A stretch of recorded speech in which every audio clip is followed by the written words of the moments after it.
Joining us now is Dave Weigel at Semaphore. It's great to see you, man. It's good to see you. Thanks for having me. Absolutely. So let's break down a little bit of a media and a Trump accuser story kind of broke out yesterday. Started off with a lot of speculation from Mark Halperin over at Worldwide News, his Substack.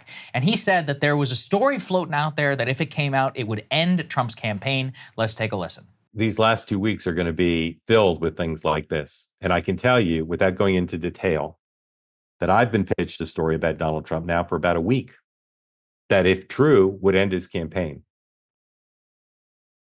And there's all sorts of things like that flying around. I'm not the only one who's been pitched it.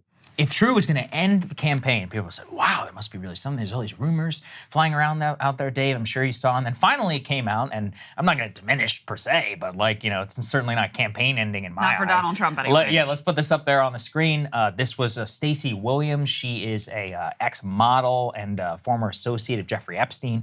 She says that Donald Trump, quote, groped me in what felt like a twisted game with Epstein. This was back in 1992 at a Christmas party, she says, after being introduced to him by Epstein in a Trump Tower elevator. So I guess there's a couple things we wanted to talk to you about. First of all, both the details, the story, this alleged, would it end his campaign? Just news-wise, I checked of the morning newsletters. I think it was only Politico Morning Playbook that even linked out to the story in the bottom. So it doesn't seem to be taking all that seriously. So what's your perspective here? He didn't end the campaign yet. Yeah.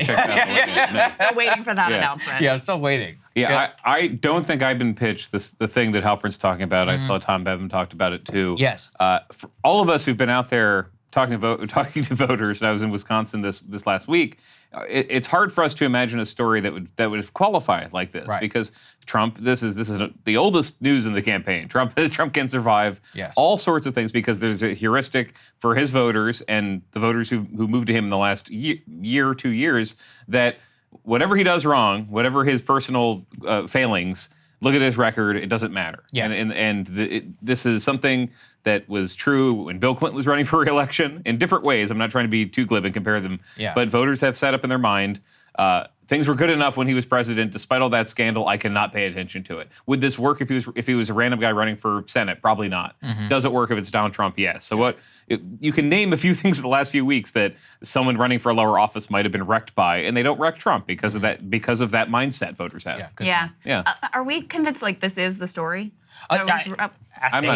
He'll know. From what I asked around, we go on to the two-way broadcast. There was also all this Charlie Kirk and all these pro-Trump influencers who said something about an AI deepfake. So I don't know. But I agree with the analysis you've both offered. Let me play devil's advocate, which is the Harris campaign really seems to be banking on the sort of moderate female character. Like Nikki Haley type voter. And at the same time, Trump's approval ratings are a little bit higher than they were last time around and certainly than they were in 2016. So I think part of that is people have kind of memory hold some of the most salacious allegations, some of his most salacious and horrifying acts. And so this, again, brings up this is a guy who's been serially accused of this type of behavior, sexual assault, groping, et cetera, et cetera. You throw in there a Jeffrey Epstein connect. This, this former model alleges that they were very close friends, Donald Trump and Jeffrey Epstein. And it does sort of potentially exacerbate that gender divide, which is what the Harris campaign is really banking on, being able to get enough women on their side between Trump's behavior and the issue of abortion to be able to put them over the top. Yeah, you can go too far and make some voters think that he's being put upon, that he's being falsely accused. The idea of the AI video, that would be smart, I think, to fight a video that's damaging and claim it's AI. I was at the Post when Amy Gardner, my colleague, got the audio of Trump pressuring Brad Raffensperger, and I immediately saw people try to spin that out of existence. You can have something rock solid and people will say it's not true. But that's what they're trying to do, right? Freeze in people's minds before they vote. Do you really want to go through all of this for 4 years? Do you really want to go for all of it with a 78-year-old president with somebody in the wings? If he's damaged, would J.D. Vance take over? They do want to throw, not in the way that a confident campaign that's going to win and feels like it's locked up. Not in that way. They are trying to draw attention to think. You saw this with the vice president yesterday, putting out a statement on this Jeffrey Goldberg Atlantic article. That is not an article that 48% of the country is going to take seriously. They have a mechanism by now which they don't take it seriously.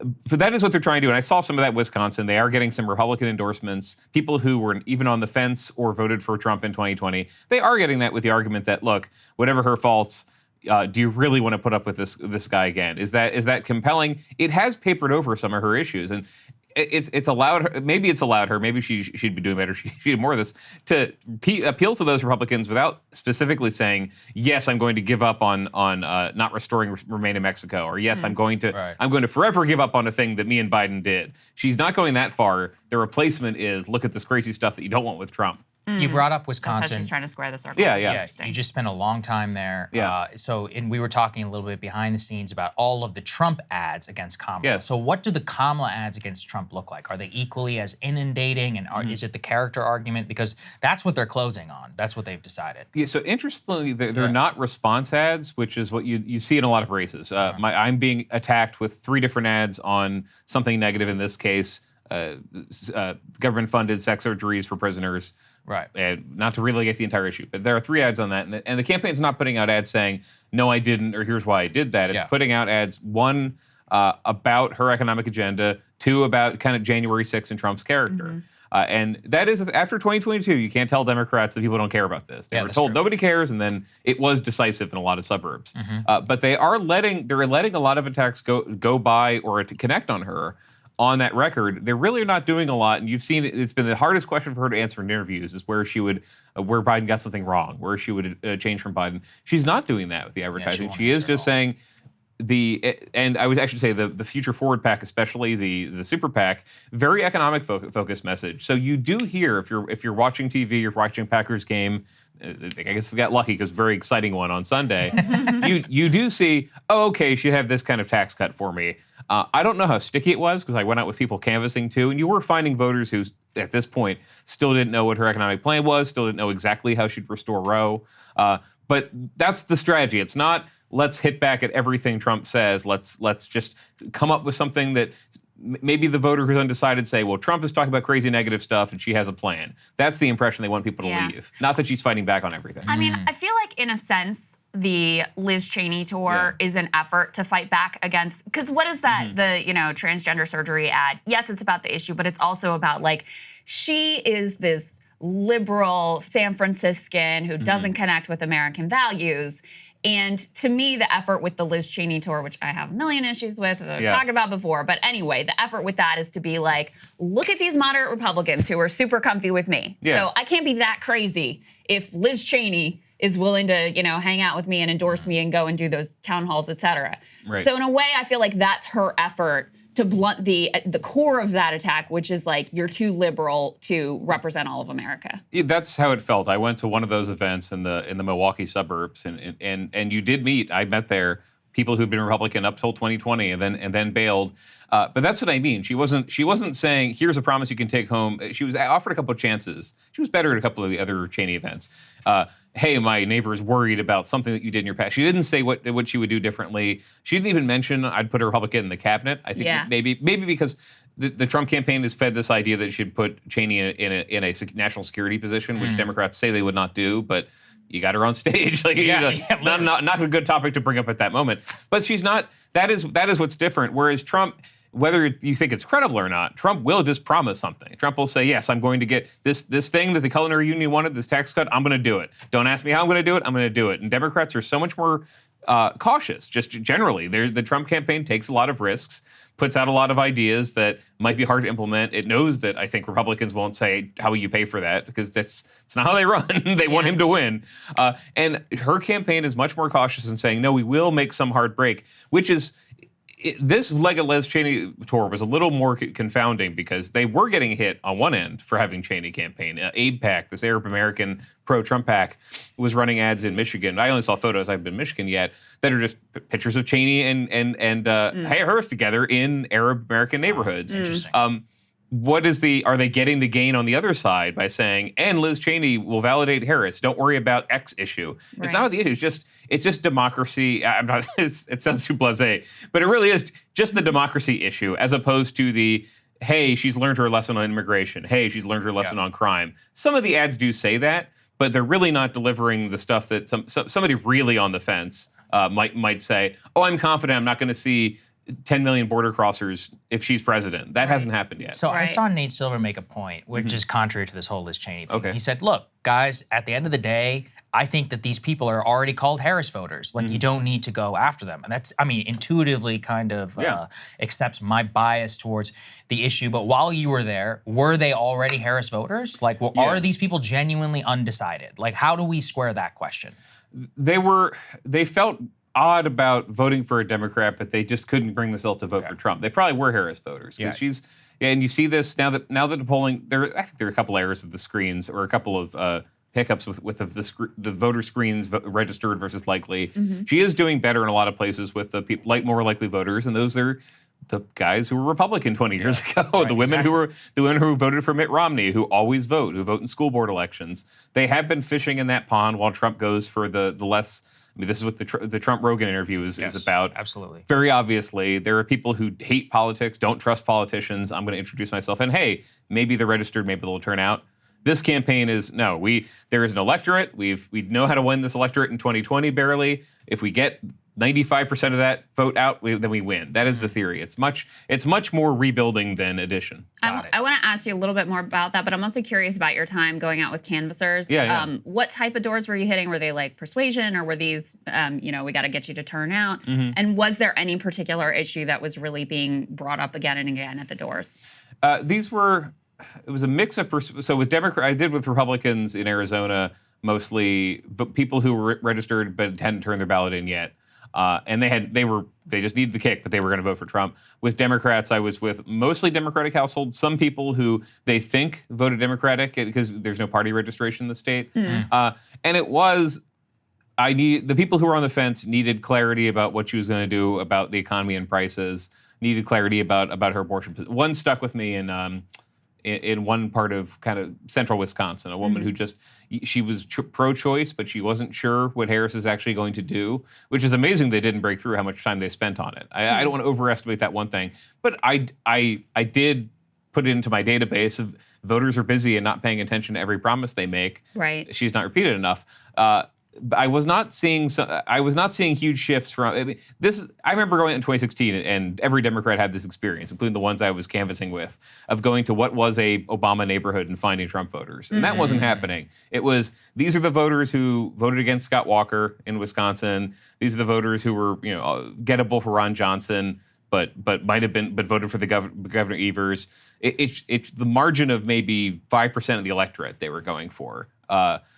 As opposed to big surprise. If somebody wants to show me the big surprises, take me to it. But they were in this context, going to central Wisconsin, white voters who were undecided.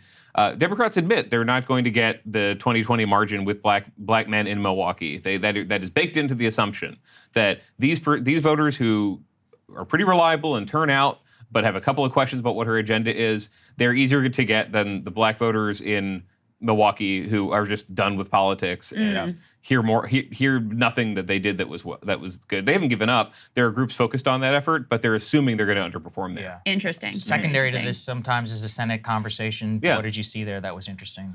Oh, it is a competitive race with Baldwin the advantage, and Senator Tammy Baldwin, going for a third term, has been winning because she's getting 5 to 7% of Trump voters, and Harris is getting 2%.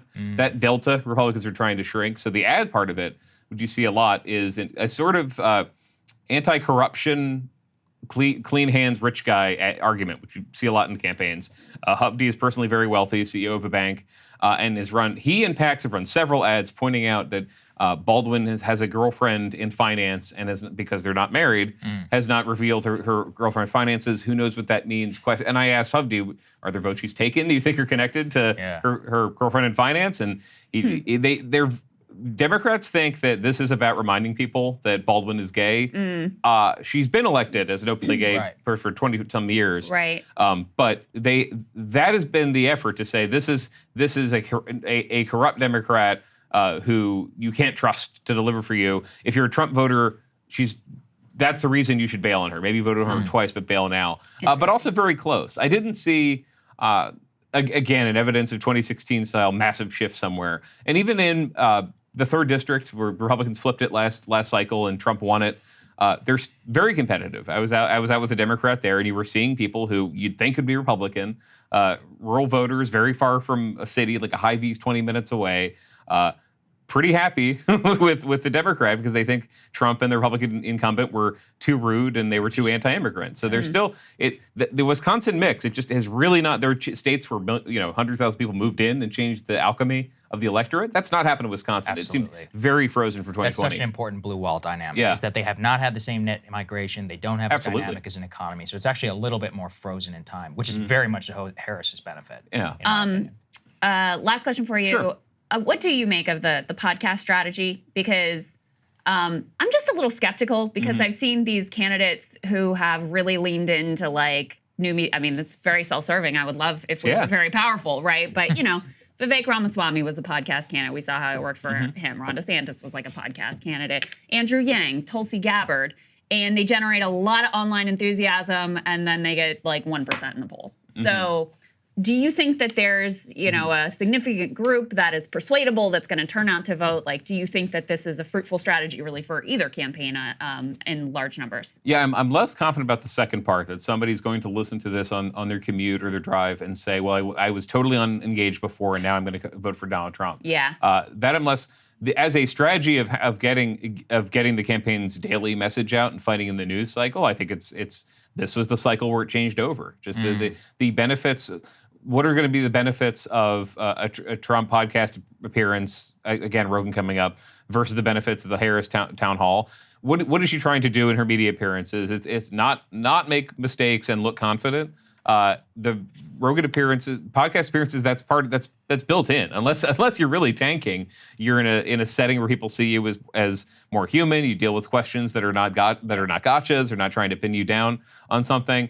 And I think it's been effective. Her most effective interviews have usually been the podcast. Are they finding brand new people? No, but I think they're trying to do different things. Trump is trying to reassure people and look likable, and again fit every problem you have with him in this box that has a bumper sticker. I'll take more Trump, mean tweets and cheap gas right now. Yeah. That is every Trump message. Yes. With her, it is, how do people look at her and say, yeah, she can go toe-to-toe with Putin? I really do think, and even at the DNC, which some people didn't like, the emphasis on defense and military spending, the reason they do that is because she, one, is a woman, and two, is not like a swaggering Hillary Clinton type. She's not somebody who has been in a decision room and people think. And you hear this anecdotally. You'll hear working class voters who say, "Oh, I'm not sure how she'd handle a crisis." She's still trying to do that. So that's what her interviews are about. Not messing up a question. Do that. Podcast probably less useful for that. I mean, she does need to show that she can say, I can and I think this is why Fox in the long run was good for her, even though people want to be a disaster. Oh, she could handle that. She talked over him. She didn't let herself get interrupted. Really, that atmospheric I heard more about from voters than anything said in the interview. I agree with that. That is such a good point. All right, Dave, always great to talk to you, man, and we'll see you soon, hopefully. Thank you. Hey, if you like that video, hit the like button or leave a comment below. It really helps get the show to more people. And if you'd like to get the full show ad-free and in your inbox every morning, you can sign up at breakingpoints.com. That's right. Get the full show, help support the future of independent media at breakingpoints.com.